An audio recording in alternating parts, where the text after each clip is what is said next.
Cricket જગતના પ્રતિષ્ઠિત 19 વર્ષથી ઓછી વયના વિશ્વકપમાં ભારતીય ટીમ વતી શાનદાર પ્રદર્શન કરી વલસાડના જુજવા ગામનો નવયુવાન હેનિલ પટેલ સ્વદેશ પરત ફર્યો છે।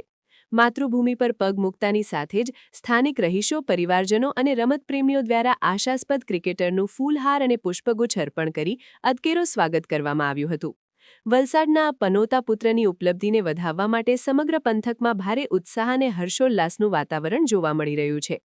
હેનિલ પટેલના માનમાં આયોજિત ભવ્ય વિજય સરઘસમાં હજારોની સંખ્યામાં જનમેદની ઉમટી પડી હતી, જે આ યુવા ખેલાડીની લોકપ્રિયતા અને તેની મહેનતનું પ્રમાણ આપે છે। રમતગમતના વિશ્લેષકોના મતે ગ્રામીણ વિસ્તારમાંથી આવીને આંતરરાષ્ટ્રીય ફલક પર પોતાની પ્રતિભા સાબિત કરવી એ હેનિલની અદમ્ય ઈચ્છાશક્તિ અને કઠોર પરિશ્રમનું પરિણામ છે। આ ઐતિહાસિક સિદ્ધિએ સાબિત કર્યું છે કે જો દ્રઢ સંકલ્પ હોય તો નાના ગામડાનો પ્રતિભાશાળી યુવાન પણ રમત જગતના સર્વોચ્ચ શિખરો સર કરી શકે છે। આ ભવ્ય સફળતા બાદ વલસાડના અનેક ઉગતા ખેલાડીઓ માટે હેનિલ પટેલ એક આદર્શ પ્રેરણા સ્ત્રોત તરીકે ઉભરી આવ્યો છે। વિજય સરઘસ દરમિયાન હેનિલે ભાવુક બનીને સૌનો આભાર વ્યક્ત કર્યો હતો અને આગામી સમયમાં ભારતીય વરિષ્ઠ ટીમમાં સ્થાન મેળવવા માટે પોતાની સજ્જતા દર્શાવી હતી।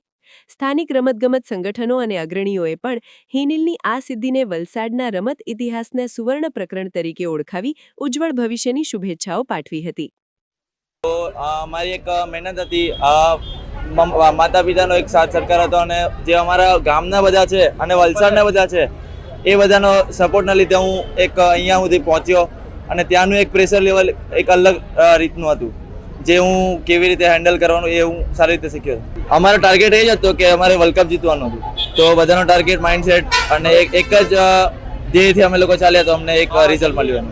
ટીમ કોચમેન એમ એ લોકોનો ઓલરેડી એક્સપિરિયન્સ હતો, કેમ કે એ લોકો અમારા પહેલાં બી 3-4 વર્ષનો એક્સપિરિયન્સ હતો, તે અમને શેર કર્યો, તો એનાથી અમને ઘણું બધું સારું શીખવાનું મળ્યું।